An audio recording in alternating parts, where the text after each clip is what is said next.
ಕತೆ ಹೇಳೋಕ್ಕೆ ರಿಷಿ ಮತ್ತು ರಿತ್ವಿಕ್ ಅವರಿಬ್ಬರು ಬಂದಿದ್ದರು.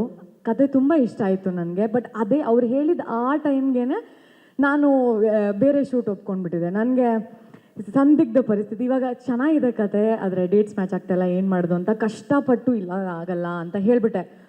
ಅದಾದಮೇಲೆ ಅವರಿಲ್ಲ ನೋಡಿ ಅದು ಇದು ಅಂತ ಹೇಳಿದ್ರು. ಮುಂದೆಯಿಂದ ಆಯಿತು, ಆಗಲೇ ಇಲ್ಲ, ತುಂಬ ಟೈಟ್ ಶೆಡ್ಯೂಲ್ ಆಗೋಯ್ತು.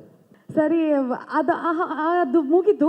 ಒಂದು ತಿಂಗಳು, 1.5 ತಿಂಗಳು, 2 ತಿಂಗಳು ಆಯಿತು ಅನಿಸುತ್ತೆ. ಇವ್ರುಗಳು ಪೋಸ್ಟ್ ಹಾಕಿದ್ರು, ಆ್ಯಕ್ಟ್ರೆಸ್ ಹುಡುಕ್ತಾ ಇದ್ದೀವಿ ಅಂತ ಎಲ್ಲ. ನಾನು ಆವಾಗ ನಂಬರ್ ಸೇವ್ ಆಗಿತ್ತಲ್ಲ ರಿಷಿ ಅವ್ರದ್ದು, ಅವ್ರ ಸ್ಟೋರಿಯಲ್ಲಿ ನೋಡಿದೆ ನಾನು. ಸೊ ನಾನು ಕಳಿಸಿ ಇದನ್ನು ನಾನು ಶೇರ್ ಮಾಡ್ತೀನಿ, ಯಾರಾದರೂ ಸಿಗ್ಬೋದೇನೋ ಅಂತ ಹೇಳಿ ನಾನು ಕಳಿಸಿ ನಾನು ಶೇರೂ ಮಾಡಿಬಿಟ್ಟೆ. ಸಿಗ್ತಾರೆ ಯಾರಾದರೂ ಅಟ್ಲೀಸ್ಟು, ಬೇರೆಯವ್ರು ಸಿಗಲಿ, ನನಗಂತೂ ಆಗಲಿಲ್ಲ ಅಂತ. ರಿಷಿ ಅವರು ಒಂದ್ಸರ್ತಿ ಕತೆ ಹೇಳಕ್ಕೆ ಸ್ಟಾರ್ಟ್ ಮಾಡಿದ್ರೆ ಅಟೆನ್ಷನ್ ಎಲ್ಲೂ ಹೋಗಲ್ಲ, ಅಷ್ಟು ಚೆನ್ನಾಗಿ ಕತೆ ಹೇಳ್ತಾರೆ. ಅವತ್ತು ಅದನ್ನು ಮಾಡಿದ್ರು. ನಾನು ಐ ವಿಲ್ ಡೂ ಇಟ್ ಅಂತ ಆನ್ ಸ್ಪಾಟ್ ಹೇಳಿ